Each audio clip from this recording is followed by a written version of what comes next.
নমস্কার, কেমন আছেন সবাই? প্রিয়াঙ্কা লাইফস্টাইলের নতুন আরেকটি ব্লগে আমি প্রিয়াঙ্কা আপনাদের সবাইকে স্বাগত জানাই।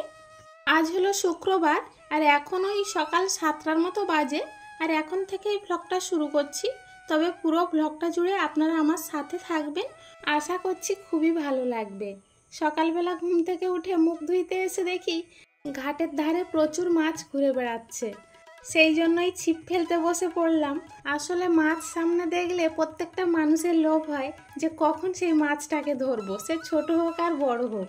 বড় হলে তো আর কোনো কথাই নেই, কিন্তু যখন ছিপ ফেলছিলাম কোনো কিছু মাছ উঠছিলই না।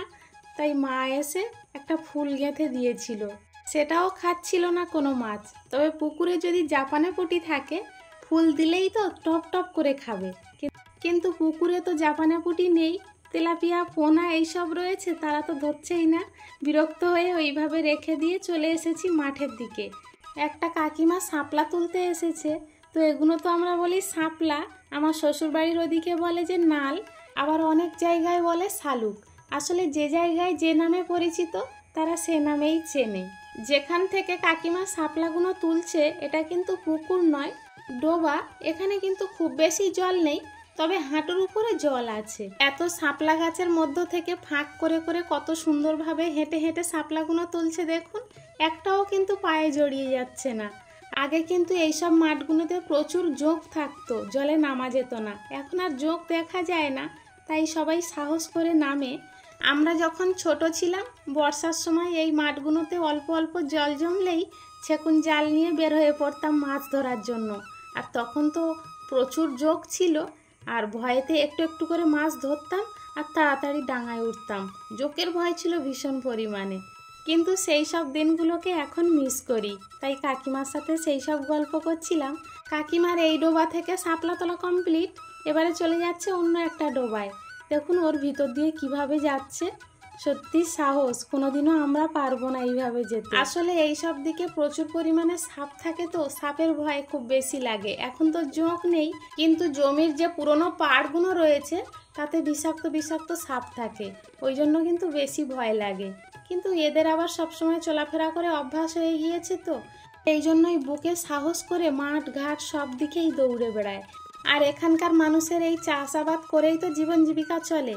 আর সেই চাষবাস করতে গেলে তো মাঠেই যেতে হবে, ঘরে তো কেউ বসিয়ে খেতে দেবে না। সেই জন্যই তো এদেরকে সব দিকেই দৌড়াতে হয়। কাকিমা দেখুন শাপলা তুলতে তুলতে কত দূর চলে গিয়েছে, আর দেখাই যাচ্ছে না, শুধু একটু মাথাটা দেখা যাচ্ছে। আজকের আমার মাও সকালে শাপলা তুলে নিয়ে গিয়েছিল, আর তো কেউ তুলতে আসেনি, তাই কাকিমা পরে তুলে নিল। তবে কাকিমা তুলেছে, 2-3 জন একসঙ্গেই ভাগ করে নেবে। ওই দুটো ঠাম্মা দাঁড়িয়ে রয়েছে আর কাকিমা রয়েছে, সবাইকে দেবে আর কাকিমা নেবে। তবে আমাদের এই জায়গাটায় শাপলা প্রচুর পরিমাণে হয় বলে এখান থেকে তুলে কেউ মেয়ের বাড়ি, কেউ ননদের বাড়ি, কেউ বোনের বাড়ি এইভাবে পাঠাতে থাকে। তবে কাকিমাও আজকের ননদের বাড়ি পাঠাবে, তাই জন্য একটু বেশি করেই তুলেছে। না হলে শাপলা ওইভাবে থাকে, যার যতটুখানি লাগে সে ততটাই তুলে নিয়ে যায়। এখন চলে এসেছি আমাদের কুমড়ো বাগানে। বাগান নয় অ্যাকচুয়ালি, এখানে মা কয়েকটা গাছ দিয়েছিল আমাদের ঘরের পিছনটাতে।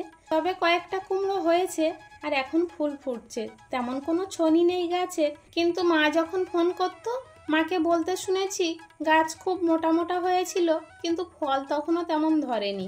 গাছটা একটু বয়স হয়ে আসতেই কিছু ফল হয়েছিল, কিন্তু এখন আর তেমন কোনো ফল নেই গাছে। গাছগুলো আবার বয়স হয়ে গিয়েছে, সেই জন্যই ডোগের দিক থেকে কেটে কেটে তাই খেয়ে নেওয়া হচ্ছে। আর আজকের তুলতে এসেছি কুমড়ো ফুল, আজকেরও তো হবে কুমড়ো ফুলের বড়া। তবে খুব বেশি কুমড়ো ফুল ফোটেনি, দেখছি ওইদিকে আবার কিছুটা গাছ হয়েছে, তাই ওইদিকে যাচ্ছিলাম। কিন্তু ওখানে পুকুরের পাড় কাটা, সেই জন্য আর আমি লাফ দিয়ে গেলাম না। মা আবার গেল, তাই মা তুলতে যাচ্ছে। আর আমার মা শাড়িটা একটু উঁচু করে পরেছে বলে কেউ কিছু মনে করবেন না প্লিজ। আসলে এদিকে কাদা তো, একবার গরু, একবার ছাগল, আর একবার সংসারের কাজ নিয়ে দৌড়িয়ে বেড়াচ্ছে, আর শাড়িতে কাদা লেগে গেলে উনি আবার পরতে পারে না। সেই জন্য একটু উঁচু করেই পরে, যাতে কাদা জল না লাগে।